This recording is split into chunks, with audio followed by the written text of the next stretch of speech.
Welcome to Conscious Wellness with Lori Ellis. Hi, I'm Lori, your host. This is the show where we dig deep. We rise above the noise, clear the clutter, and find out what really works. The positive, effective, and sustainable ways to create a healthier, happier, and stronger life. And I'm so excited to bring you this episode because I know you'll find value that you can apply today. And if you haven't yet, please click on the subscribe button. Please rate and review. Thank you so much, and I'll see you inside the episode.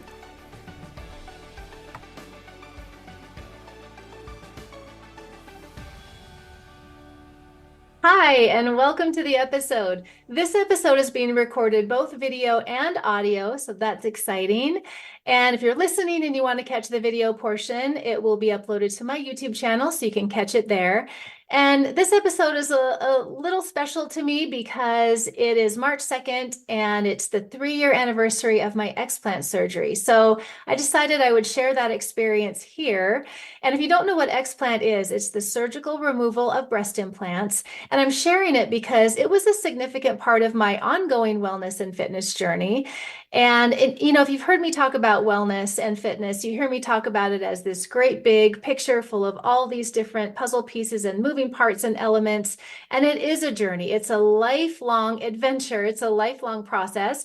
And we get the opportunity every day to pay attention. And if something comes into play that is a challenge for the body or a challenge in any area of our wellness, because it does encompass the whole life, then we have the opportunity to make a positive change and help ourselves to be healthier in whatever area that is, to create a better quality of wellness for our future, not just for today, but for the rest of our life.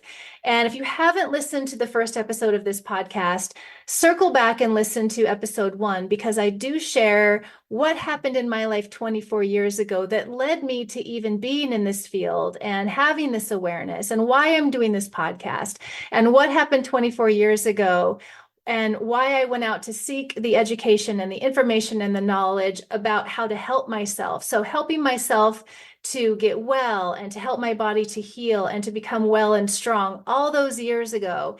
And then it became this passion and this purpose to help others. And so for the past 2 decades, I've been teaching and training and coaching and consulting and helping others in the same way, while I continue to navigate my own wellness and journey as I continue to get older. So as I'm recording this, I'm 57 years of age. And I always like to say I'm 57 years young, because I truly do feel healthier and stronger now than ever in my life. And it continues. So not only have I been able to maintain the wellness and the fitness that I was able to help myself all those years ago, but it's continued to be an improvement as I continue to age chronologically. So that's really fun to be able to say, and it's fun to be able to feel and live as well.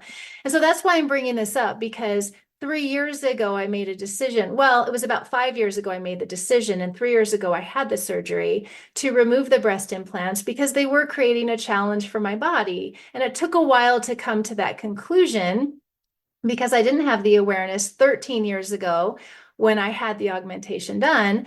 And, some symptoms popped up and some things showed up. And through learning and paying attention and navigating that, I decided that it was best for me to remove them. Now, I want to say this very clearly, because it's pretty common now, and you've probably heard of it. You probably know somebody that's even had this surgery as well. But I want to say this very clearly, because it's a very personal choice and a personal decision, and it's a personal subject, right? And so in no way, shape, or form, anything that I'm saying here with my own experience, in no way, shape, or form is this meant to be construed at all whatsoever as any kind of advice. Not at all. No opinions, no recommendations being made, no criticism, no judgment, nothing. This is very personal, and I chose this for myself. And it's not everyone chooses this, and that's okay. We all get to make the decisions that are best for us, and not everybody has the issues. But let me talk to you about why I chose this, because when I learned about something called breast implant illness, which I was not aware of until a friend of mine called me and shared her experience it was about 7.5 years into having my implants. I didn't even know that it was a thing. And I didn't realize that there are upwards of 56 or more potential symptoms that women can have from the implants themselves.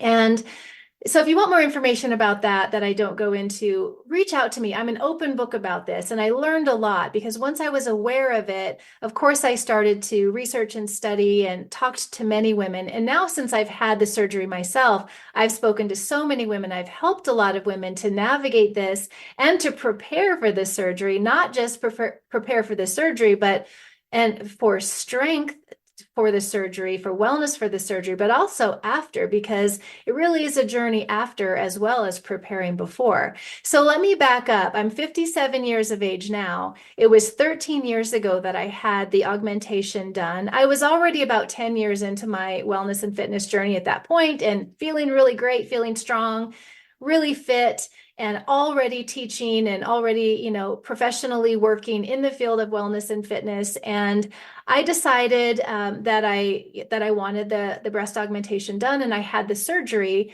and I really didn't have any problems with the surgery. I didn't have any anatomical issues like contracture, and really didn't have any pain once I recovered until quite later on. And so it really was fine. I liked the way they looked. I was happy with them. They kind of got in the way, honestly, and it affected the way that I was able to work out a little bit afterward once I was working out again because it didn't feel the same. So let me talk about that for a second, because when I had the augmentation, I was given information in the consultation and paperwork, which I still have, and these little cards that show that these are medical devices that were implanted into my body.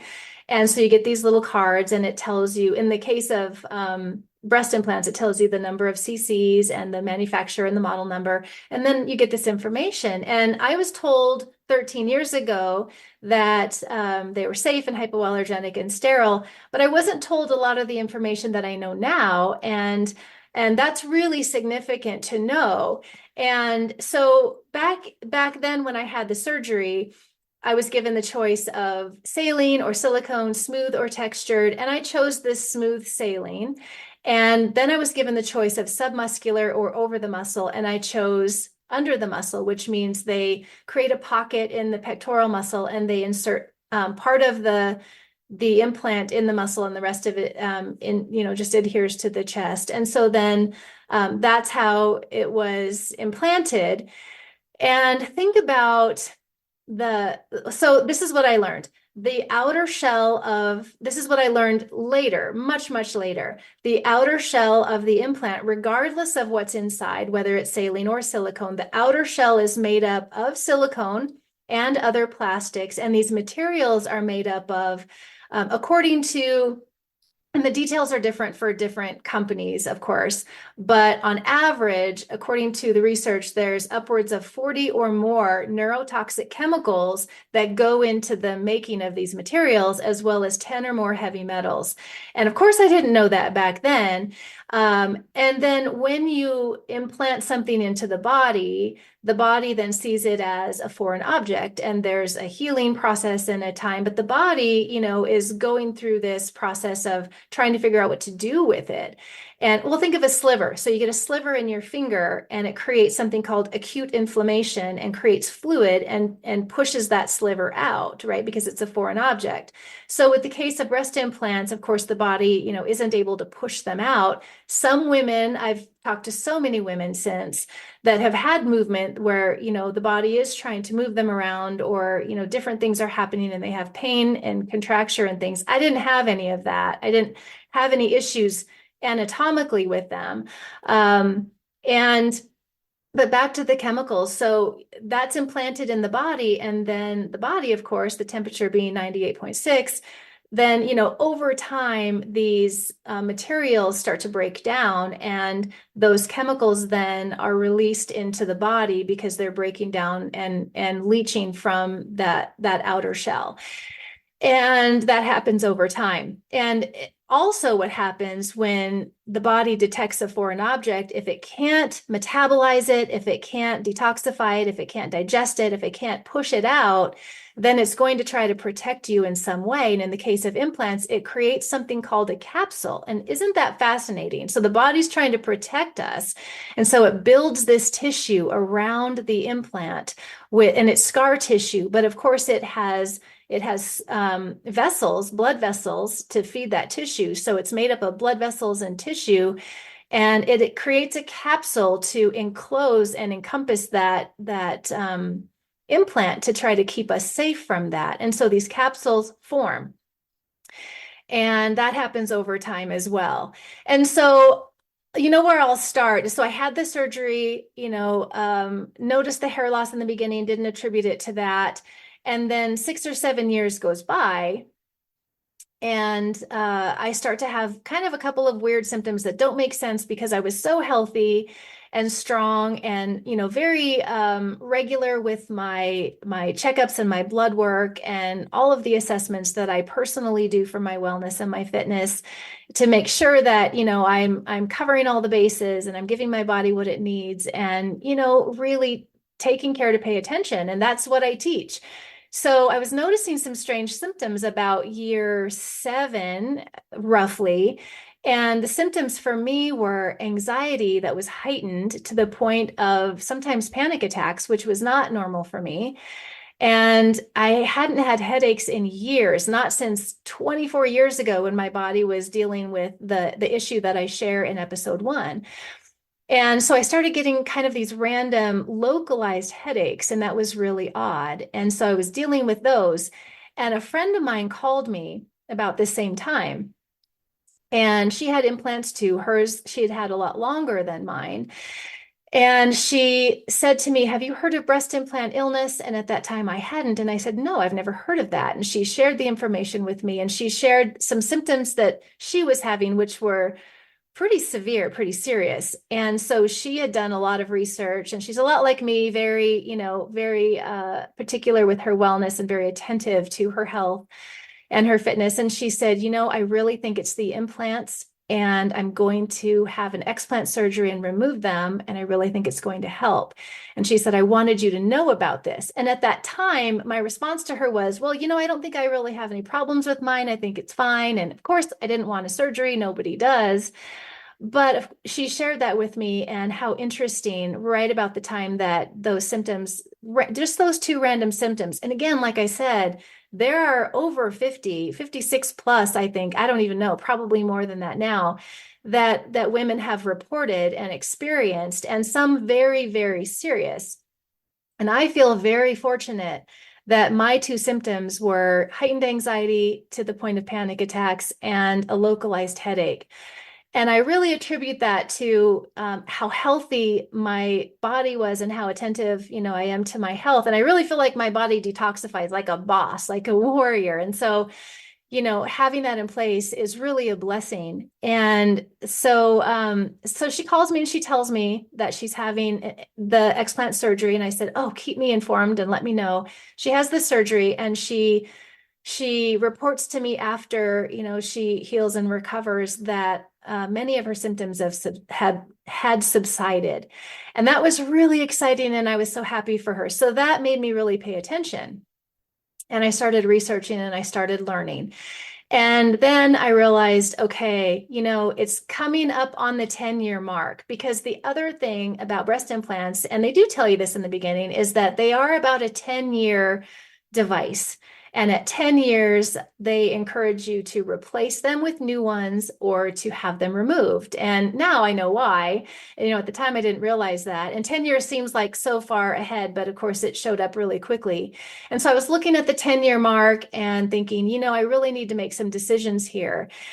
And the symptoms then started to become, worse as time went on. And maybe because I was more aware of them, that I was, paying more attention to them as well. And the panic attacks were really, if you've had anxiety and panic attacks, I sympathize. That is, it's pretty difficult, to say the least. And so I'm really grateful that, I knew a lot of things to do to help myself in that area of my wellness as well, and have a lot of practices that help, and have been able to help a lot of women, that because it's a very common, of that list of symptoms, which I will share in the show notes, by the way, some links to the resources, because there are some resources that are really clear and provide a lot of really great information. If this is something you want to know more about, or you know somebody that may want to know more about this, I can provide some direction on where to learn more about this. And so it was clear to me at that point with the localized headache that made no sense, because again, I was doing all of the blood work and all of the assessments, and everything was coming back perfectly healthy, very healthy and fine. And so it became clear to me that that was something I needed to address. And I thought, okay, if this is the source of it, then it's time for them to come out anyway. So then I started the process, the research, and found a bunch of groups to learn from, and spoke with many women. I interviewed and consulted with about 5 surgeons and offices, and spoke with them and learned more about the different procedures. Okay, so explant surgery can be done a couple of ways. And I learned about this through deciding which way I wanted to have it. And this is why I learned about the capsules. So because I had saline implants, a couple of the surgeons said that they make a very small incision and they just pop the implant, drain it, and then they pull out the shell, but they leave the capsule. And I knew I didn't want that, because I had researched and learned so much about how these neurotoxic chemicals and heavy metals are leaching out of that outer shell and then being held within that capsule. And so I didn't want the capsule in my body. And so I was deciding that I wanted a surgery called en bloc. And en bloc is what I had. And it's a surgery that means as a whole, they take out the whole capsule. So what the surgeon does very meticulously, and it's a much more invasive surgery, because that first way I described is a little incision and they pop and drain. That's only for saline, of course. But en bloc is a much more invasive surgery, and it's a much bigger incision. And so what they do is they meticulously separate the entire capsule from the rib cage, from if it's submuscular, under the pectoral muscle, being very careful not to, damage any tissue or muscle. And if you think about like where it is, so there's a lot of lymph nodes here.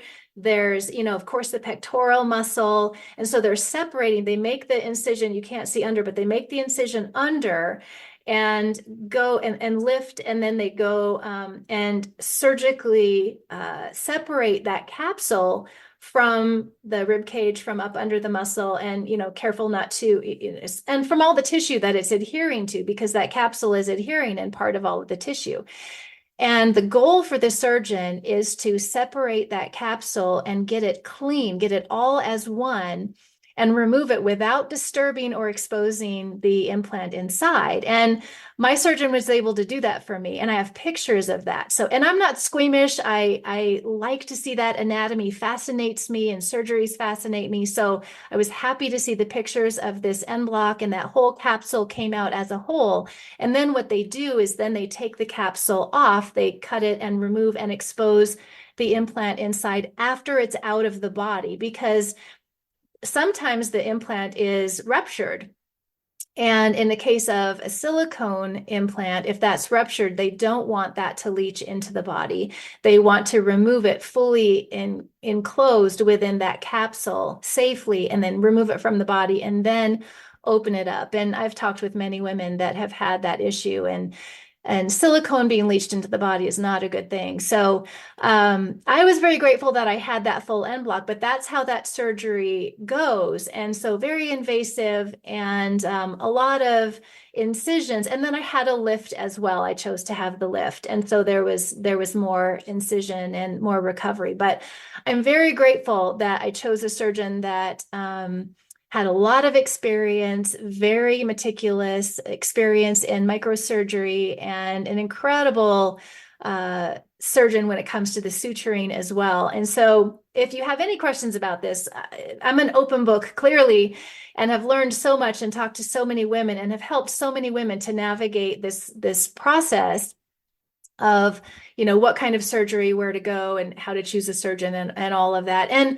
And really importantly, how to prepare for. So again, feeling very, very fortunate that I was already very strong and my core was really strong, because when you have en bloc surgery, you're not, for 2 months after, it's what, you can't see my body here, but it's what's called T-Rex arms. And so you keep your elbows to your sides because you don't want to engage these muscles. And you do what's called T-Rex arms. So you can see that my arms are only moving at the elbow. And so you're not lifting anything over 5 pounds, 10 pounds for sure, for 6 weeks, 2 months. You're not working out for 2 months and raising your arms over your head. You're not doing any of that.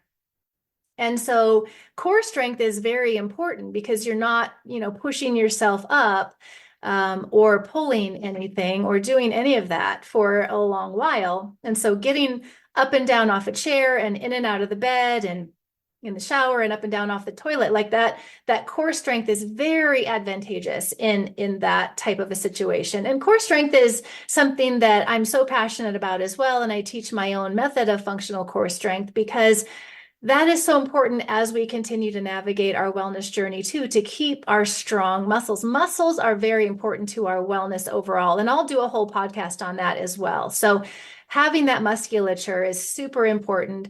And when it comes to providing support for the spine, better balance, center of gravity, as we get older, we don't want to slip and fall. We want to maintain our posture and stay upright. So that center of gravity is super important. Support for the spine, having the balanced musculoskeletal, kinetic chain, everything supported and balanced correctly is so important. And in this case, in the case of a surgery, really advantageous to have a strong core. So I was very fortunate and felt so blessed to have that in place already and already to be very healthy. So leading up to the surgery, that part I had down. I was ready. The emotional part of it, the emotional and the mental part of preparing for surgery, that is another thing. That is another part of wellness. And everybody handles it differently. And of course, when it comes to breasts, it's a very sensitive subject. It's a very personal subject, but it's anatomy and it's part of our wellness and it's part of our fitness, and it affects a big muscle group and a very often used muscle group. Like moving your arms at all is going to affect all of those muscles that are affected in that surgery. And so I was very grateful. I was prepared with my physical health, very prepared. And I did all the work prior, everything that I knew to do to prepare mentally and emotionally as well. But I remember I also had one of the main symptoms, which was anxiety and heightened anxiety. And that makes it a little more challenging to be prepared emotionally when you're dealing with anxiety. And if you do, definitely don't hide it. Ask for help, get help. There are great resources for dealing with anxiety and panic attacks. It's a very serious issue. And it's one of the main symptoms of breast implant illness. And again, I'm very lucky, very fortunate that I only really had two. Now, before I had the surgery, the localized headache got pretty bad and worried me because, like I said, all of my, blood work, everything was always great. And so there was no answer. So I did have a CT scan and that came back perfectly fine as well. And so I was really excited about the surgery. So I went from being, oh, I don't want to have a surgery, to I am doing something powerfully awesome for my body here. I'm going to take away something that I realized was a challenge for me, that was challenging my body at that point after 10 years. And so then I was excited about doing something really good for my body and prepared every way that I possibly could. And then when it came time for the surgery, I was excited and I was ready. And so after the surgery, I had to travel for my surgery. So I was in a hotel room and my sister was there with me. And talking about, so I had drains. So I had a drain coming out here of this rib cage, and I had a drain coming out here. So drains on either side. And honestly, they didn't bother me. The drains did not bother me at all. And again, I'm not squeamish about that. So it wasn't a problem, and they didn't physically bother me or cause me any pain. And then, I was wrapped up really tightly with, everything compressed. And so you think you're prepared. And again, at that point I wasn't sad. I didn't know how I was going to feel about the change and how things would look. And anytime you change your body, okay, so I work with women every single day, and I have for 2 decades, where their bodies are changing. Depending on what their goal is, their body's going to change, and navigating the wellness and the fitness, and it might be weight loss or it might be muscle gain, whatever it is, there's always, every part of our wellness is connected. And so when the body changes, it does affect us emotionally and mentally as well as physically. So I knew that going in, but I didn't know what it was going to be like. And I went from a double D down to what we didn't know what the result was going to be. The surgeon said, I don't know. You do have some breast tissue. I don't really know what size you're going to be. And it ended up being a really small B. I thought it would be about an A cup, but I am a very small B cup. But it's not that way in the very beginning after the surgery. And they explain this. I was so fortunate to have an office and the surgical coordinator that was always available for questions. And she was fantastic. And she had had the surgery herself as well. So we could really talk about all of, those things that come up and those questions. And so you're not out right after the surgery, there is a space where that implant was. And so it's kind of concave in the very beginning, at least very flat, at least it was for me, because they're removing that implant and that capsule. And so you're not left with the result you're going to have right away. And so unwrapping, it's quite an experience. And again, I went into this really positive, really excited. In fact, I'll share this with you because this is, I think, really a good exercise for everyone who is making a change in their wellness, their fitness, whatever that might be, really connecting to the physical body. And having a discussion and talking to your body about what's about to happen. And I did that the night before the surgery. I got out of the shower and I stood in front of the mirror, and I was crying a little bit. I was emotional, and I talked to my body and I said, we're about to have a trauma, and you're going to have a surgery, but we're going to heal. You're so strong, and you've got this, and it's going to be great. And so I'm here with you, and it's going to be, fine. And I had that conversation with my emotional self, my mental health, and my body as well. And it was really a powerful moment, and it helped me. And so I went into that very excited. I knew physically I was going to be fine, but I didn't know what was going to happen after. And I didn't know what it was going to look like, or, what I was going to be left with, basically. And so the next day, when I was able to unwrap and get into the shower, my sister was there helping me.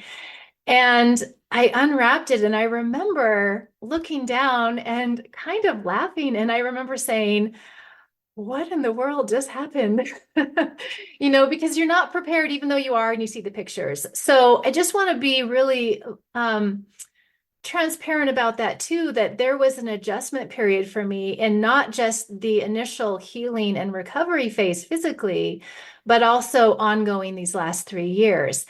And again, I was really fortunate. I didn't have a lot of pain. The healing was very, well, I did have, and this was a rare complication. I did have right away when we got back to the hotel, I did have a bleed, pretty significant, a rare complication, but again, a great surgeon. We rushed back, and he was able to find and cauterize the bleed and close it back up again, and then everything was fine. But so that was a rare complication, and it was scary. It was pretty rough, honestly. But then it was fine after that. And really, my drains were out in 6 days. Like, again, my body just, it heals, really well. And so I was very excited about that. And then every day it continued to change physically, the look of the healing process. And they tell you that. And the surgical coordinator that I was talking with, she told me that too. She said, the first day, it's going to look rough, but give it a year. She said, give it a year because there will be changes. Your body, your chest will fill itself in as it's healing. And I thought, okay, well, that's interesting. And honestly, it changed for about 2 years for me. Things really did change. And they call it fluffing. And, I didn't know what that was going to be like, but really it took about 2 years for things to really shift and fill in and change and heal. And isn't that fascinating what the body can go through?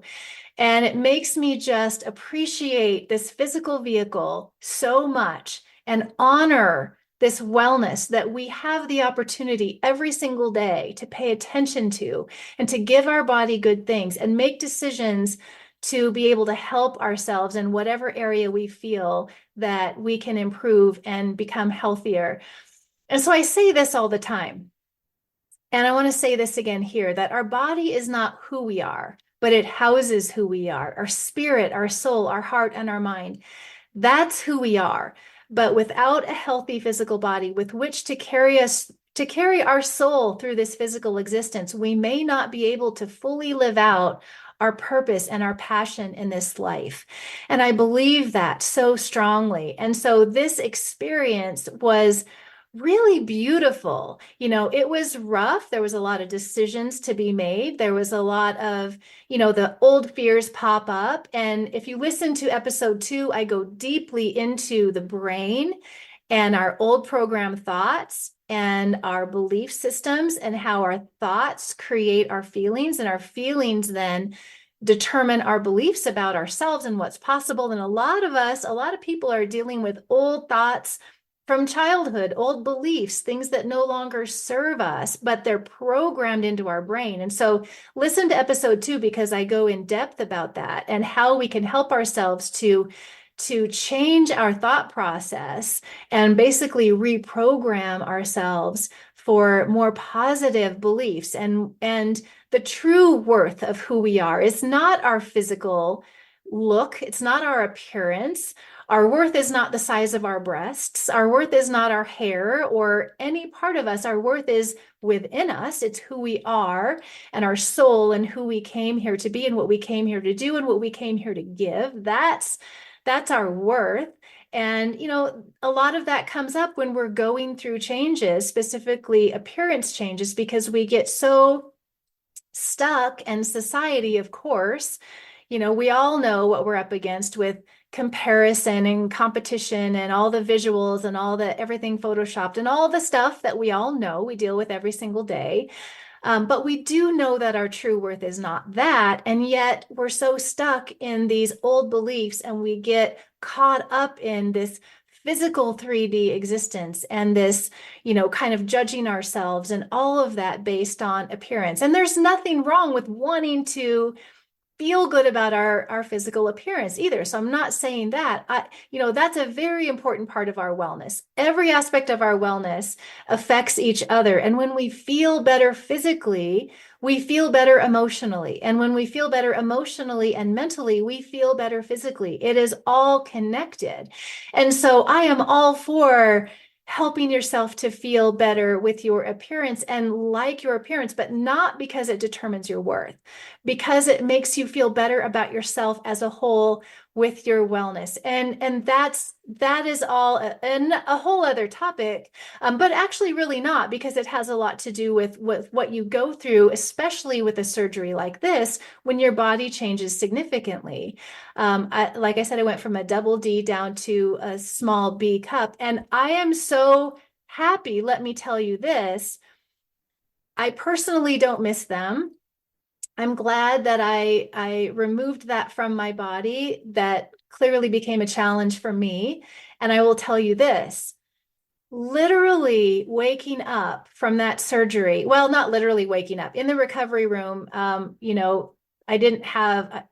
woke up with some pain and then, back to the hotel and then had the bleed. So it really wasn't instantly, but when I got back after everything was fixed and fine and was resting, that night I remember having so much energy, and I didn't have the nerve block. I'll just say this because I wanted to feel my limitations. I wanted to, if I had pain, I wanted to know, because I knew myself. I knew if I didn't have any pain, that I would try to do too much. I know that about myself. So I didn't have the nerve block, but I didn't have a ton of pain. There was some pain the first night. But that awareness of knowing, how to protect and rest. But I remember that night feeling so much energy. And then, especially the next day, I remember telling my sister, I just have so much energy. And the headache was gone. Immediately, the headache was gone. And the heightened anxiety and the feeling of panic was gone. So that's my experience. The two symptoms that I dealt with, they were gone, and very soon after the surgery. And so I just want to share that because that may help somebody. I don't know. But again, a very personal decision. And I'm so glad that I made that decision. And going through that experience, it brought me so much more knowledge and so many more tools in my wellness experience and knowledge in my own life, but also to be able to help others. Because even if it's not that type of a surgery, preparing for a surgery, there are definite ways to help yourself get ready and feel confident and feel well and strong for that surgery. And then, of course, after the healing process, there's a lot for that as well. So that is my experience. And I think, I think I've really covered everything. And 3 years later, okay, so let me tell you 3 years later, the first year, things were changing a lot. And I had a lot of conversations with my surgeon and with the surgical coordinator as things were changing and evolving with the look and the feel. And I will tell you this, there were times when I had some emotion about it, when I would put on some of my old clothes that no longer fit, some of my sundresses, some of the halter tops that no longer fit, and then the personal things in life, right? Where when you have a change in something so intimate and so personal, there are moments where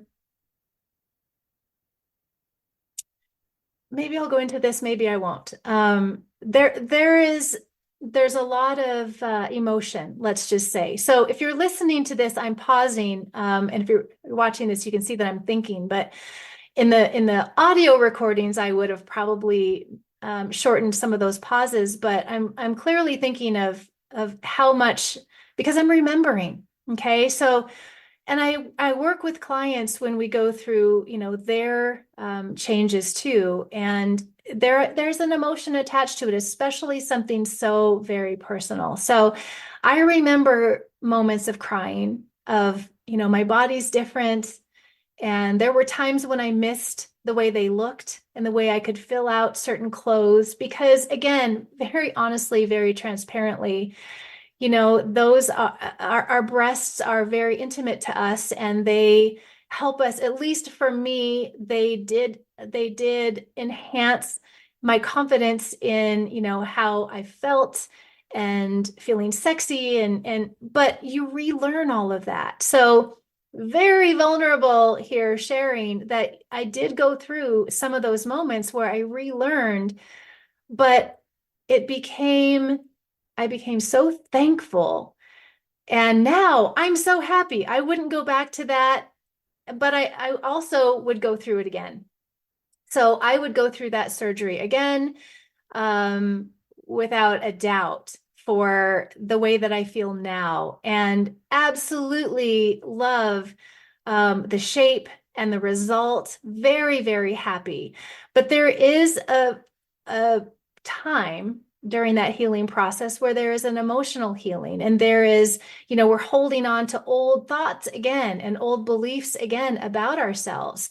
And what a beautiful journey to be able to be aware of that and to let that go, and then relearn and reprogram a new love for this physical vehicle that houses our soul and allows us to be in this life and on this planet and living and loving and working and giving generously what we came here to give in this life. And that is such a beautiful thing. So that push pull between the physical and, the true worthiness of our soul and our spirit and our heart, that is a journey too. And it's all part of our wellness, and it all affects each other. Okay, so I'm going to show you the implants that were in me for 10 years. And I wasn't sure if I was going to do that or not, but I feel like I want to show you. And I haven't looked at them in about a year. So when they were removed from my body, like I said, they were removed with the capsule on. So I have pictures of that. And then I have pictures with the capsules off. And then I asked to have them. And I sent them to myself because I knew I probably wouldn't be able to get them through TSA at the airport. And so I wanted to keep them, and I haven't looked at them in about a year. And when I opened them up the first time, when I saw them in the hotel room, okay, so let me back up. When I first saw the samples before I had them put in 13 years ago, they're fresh and they're clear and they're all clean and bright and shiny and new. And when I saw them, when they gave them to me and I opened them up in the hotel room, they were yellow and sticky and cloudy inside. And I thought to myself, oh my goodness, what had been going on?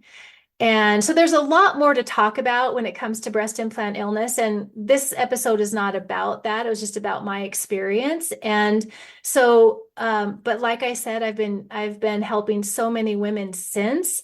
And I have worked with some women that have some very serious symptoms and have had some very serious experiences. And, the symptoms are varied. There's 56 plus of them, everything from anxiety, headaches, fatigue, autoimmune, all the way to certain cancers connected to the textured implants themselves. So you can read about all of that, and I'll share some resources with you.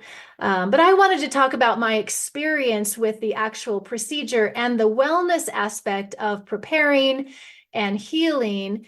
And there's so much more to say that I don't want to go into because this is getting pretty long, but I do want to show you what they look like. And like I said, I hadn't looked at them I have them right here. And I hadn't looked at them in about a year, and they've changed. And they're just in a Ziploc bag, sealed up. And I don't even really want to touch them because they're really looking gross. So this is one.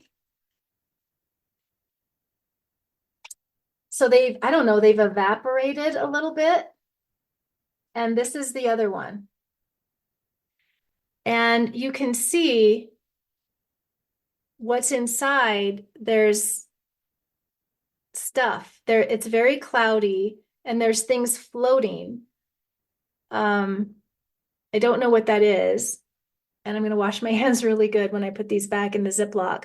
But I'm keeping them because isn't that interesting what's inside? And of course, they're supposed to be sealed. And I'm not showing you this. Okay, I should have probably warned you if you get grossed out easily, not to look at this. But I want to show you that just because that's part of the reality of this, right? And so those were inside me for 10 years. And when I went through the process of kind of mourning that, a lot of it has to do with all of the physiology that's happening, all of the hormones that are happening in the body too, all of the anesthesia that the body is detoxing from. So there's a lot of that. All of that is going on. And so, giving your body what it needs to be able to process through all of that, and then emotionally and mentally taking care of your wellness in those areas as you're making that journey through the body changing as well. So that was my experience. There's so much more to say. Again, a very personal story. And if I can help you, if you want to reach out and talk about if there's something I didn't cover and you want to know more, let me know, and I'm happy to share. Thank you for being here, and I look forward to seeing you in the next episode. I'm so happy you were here for this episode of Conscious Wellness. I hope you enjoyed it as much as we did. And if you like this show and you feel you're receiving valuable information and tools that you can apply to your life today, please share this with a friend. We want everyone to feel excited and intentional about their future. And we want you to get up every day feeling empowered to take positive action steps toward better wellness. If you haven't already, please subscribe and please rate and review. We're so grateful. And send us your questions. Let us know what topics you want to learn more about. You can send a message to info@elliswellness.com or the contact form at elliswellness.com, where you can also sign up for the newsletter. Thank you so much. Now go out there and have an amazing day.